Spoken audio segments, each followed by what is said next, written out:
Não sei se ainda sobram uns 15 minutos, então, para ir para o verdadeiro tema dessa palestra de hoje, que é ciência e tecnologia. Eu fiz toda essa preparação, entrei em todos esses detalhes, para chegar a um aspecto bem mais fundamental, que está na base das loucuras que nós cometemos hoje nessa moderna sociedade industrial. Se nós nos encontramos hoje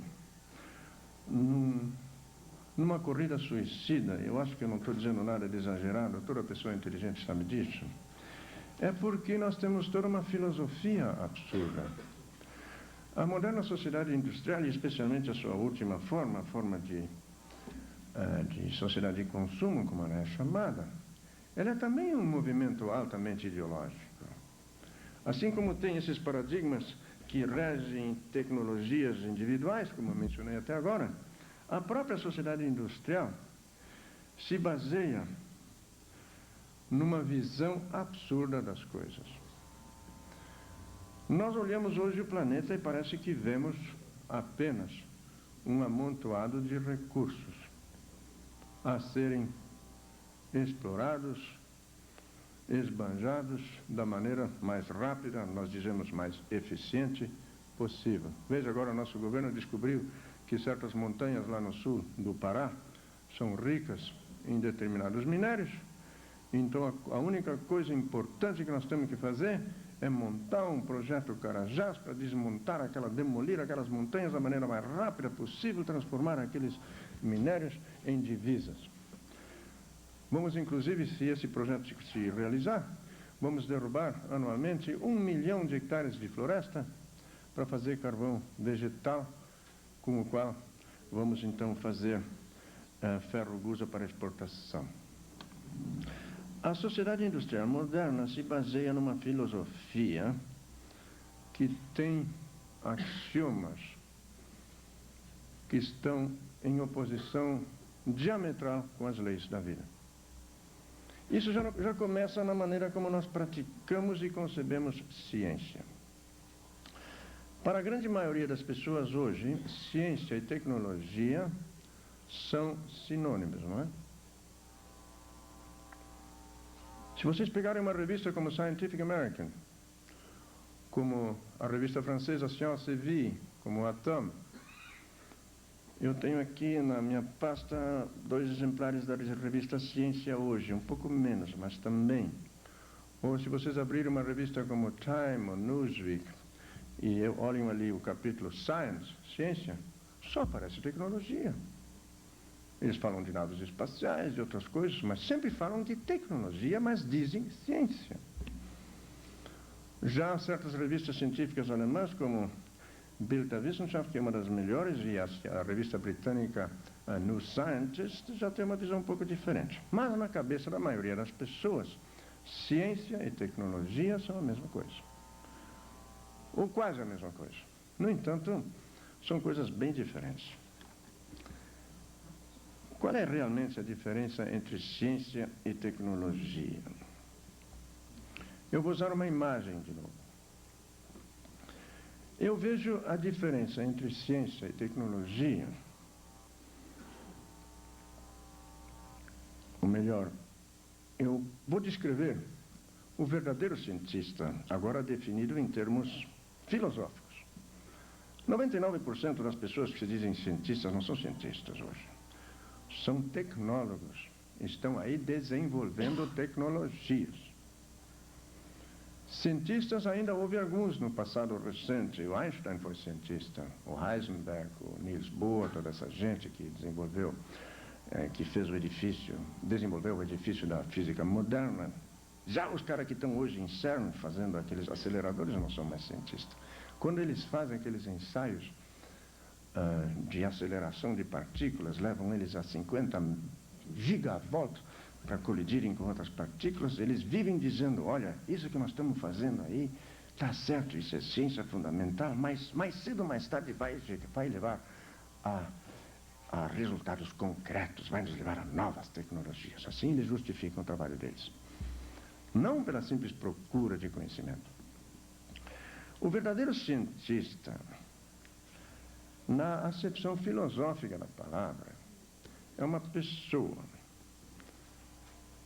que pode ser comparada com o monge ou a freira medieval. O monge medieval, baseado num ato de fé, aceitava as disciplinas monásticas. Ele aceitava aquele ato de fé da igreja dele, que podia ser cristão ou budista. E, baseado nisso, aceitava a virtude da castidade, da pobreza, da obediência, rezar o breviário tantas vezes por dia, etc, etc. Ou seja, baseado num ato de fé, ele aceitava toda uma vida disciplinada. O verdadeiro cientista é a mesma coisa. Ele parte também de um ato de fé e aceita uma série de disciplinas. Qual é o ato de fé da ciência moderna? A ciência só é possível se eu aceitar, e isso não está provado, que o universo é racional. Não existe milagre. A ciência parte do dogma, e isso é um dogma porque não está provado, de que o universo se comporta de acordo com leis universais, imutáveis e intransgredíveis. As nossas leis jurídicas não são nem universais, muda de município para município, não são imutáveis, mudamos a toda hora, agora estamos fazendo uma legislação toda nova, e todo mundo transgride. Agora, as leis do comportamento do universo são universais, imutáveis e intransgredíveis. Quando um astrônomo moderno, analisando o espectrograma de uma manchinha branca que ele só vê com aquele telescópio de 6 metros de diâmetro no espelho, e ele verifica ali um deslocamento do espectro para o vermelho, um redshift, por assim dizer, ele calcula, então, baseado num outro postulado, de que aquilo seria um efeito Doppler, ele calcula, então, que se trata de uma fonte de energia milhões de vezes mais forte que toda uma galáxia, e que ela se encontraria, de acordo com aqueles cálculos, a, digamos, 6 bilhões de anos-luz de distância. Ele está dizendo que as leis da física são as mesmas lá do que aqui. Mas isso não tem prova disso. Nem pode haver. Entretanto, se nós não aceitarmos isso, não podemos fazer ciência. Então a ciência se baseia num ato de fé. Eu acredito que o universo é racional, que ele se comporta de maneira estritamente disciplinada. Baseado nesse ato de fé, eu procuro me comportar então de tal maneira que eu possa descobrir essas leis. Eu começo um diálogo com o universo. Como é que a ciência dialoga com o universo? Nós olhamos as coisas que vemos em torno de nós, não é? E começamos a raciocinar. E por intuição a gente chega à conclusão, quem sabe isso funciona de tal ou qual maneira. Então nós montamos uma hipótese. A hipótese nos permite, então, fazer novas perguntas. A minha hipótese me sugere, então, que se eu fizer um determinado experimento, a natureza vai me dar uma determinada resposta. E se a resposta não for essa, a minha hipótese está errada. Eu tenho que procurar outra hipótese.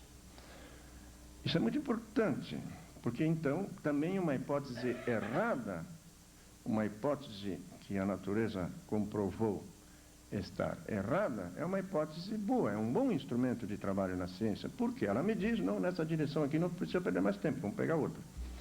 O que não presta na ciência são hipóteses que não podem ser nem confirmadas, nem refutadas. Se vocês escutam os místicos, eles vivem dizendo coisas que ninguém pode comprovar nem refutar. Que em Porto Alegre tem um cara que gosta de contar as coisas que ele viu em Porto Alegre no ano 2027. Até pode ser verdade, né? Não sei. mas jamais ele vai me provar que é. Nem eu posso provar para ele que não é. Esse tipo de hipótese não serve para nada. A ciência só pode trabalhar em cima de uma disciplina férrea.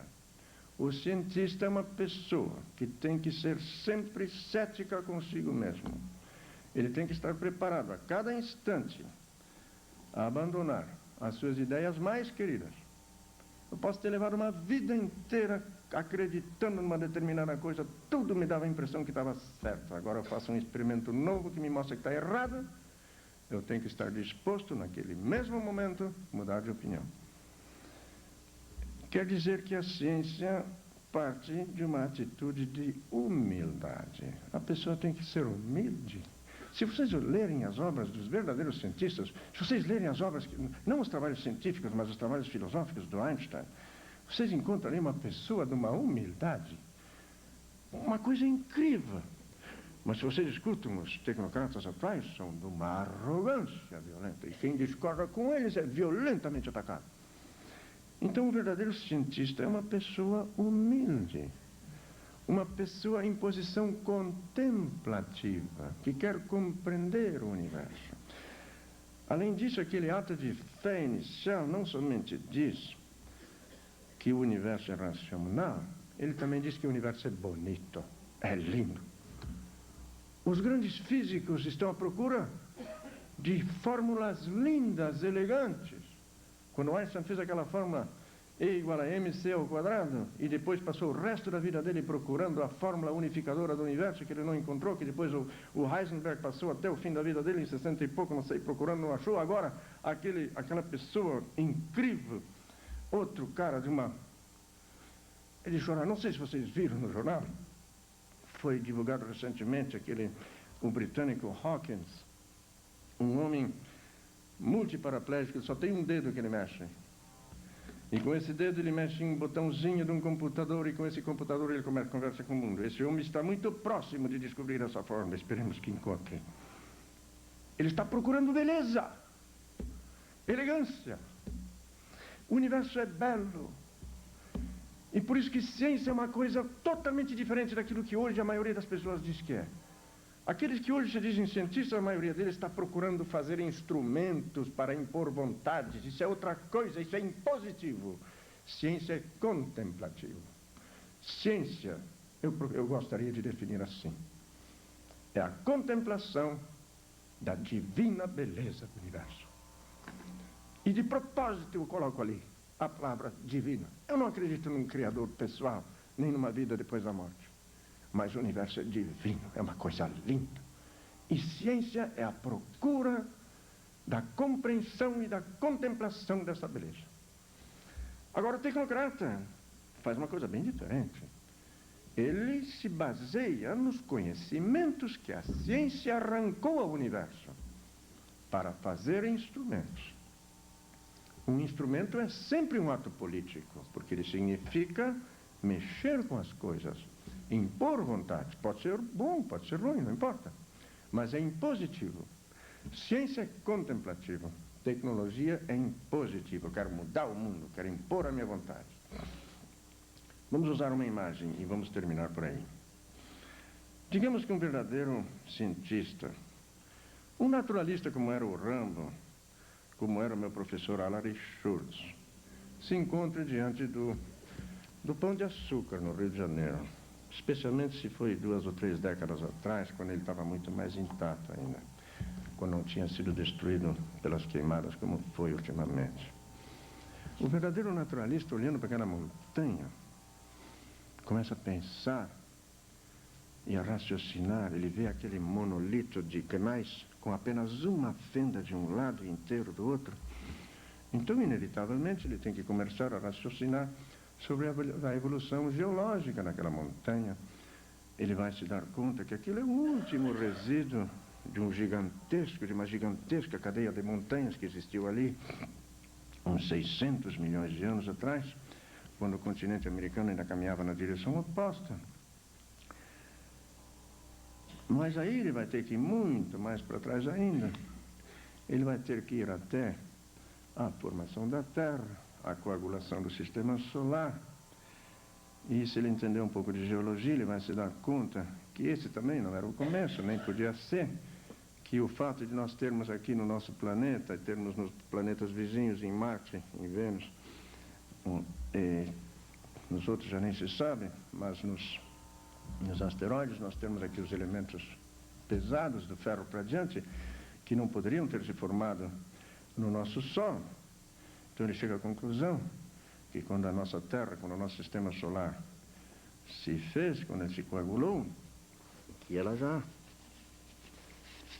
já captou cinzas de uma nova ou supernova que explodiu, quem sabe, quantas centenas de milhões ou bilhões de anos antes.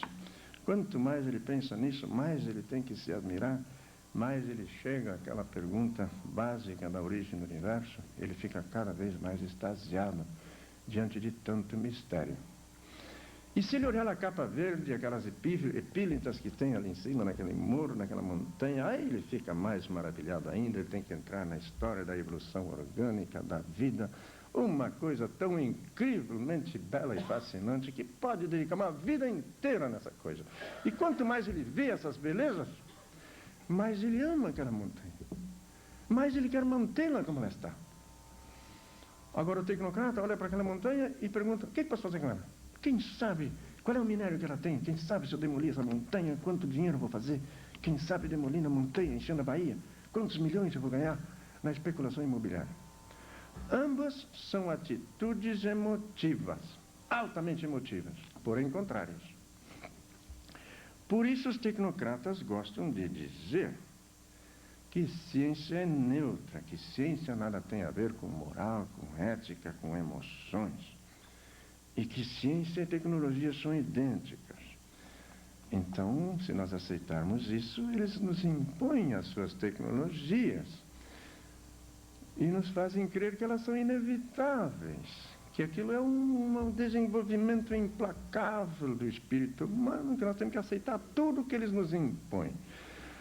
Quando uma dona de casa, digamos, protesta contra uma usina nuclear, aí vem os tecnocratas: mas o que ela quer? Ela não entende nada de usina nuclear, está falando besteira, está sendo muito emotiva. É sempre essa acusação de emotivo, não é?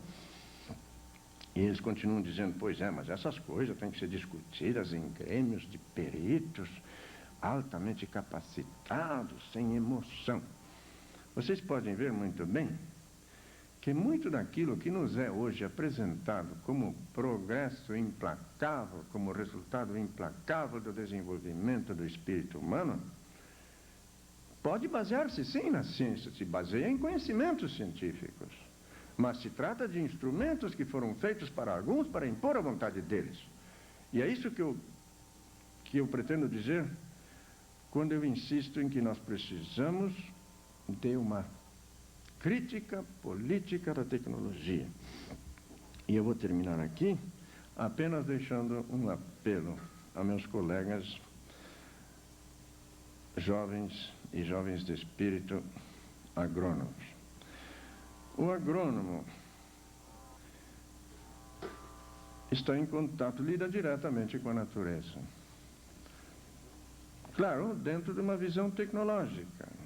E eu fiz questão anteriormente de dizer que instrumentos técnicos não são necessariamente ruins, podem ser bons como podem ser ruins. Nós lidamos com a natureza dentro de um contexto tecnológico, mas não devemos perder de vista as emoções,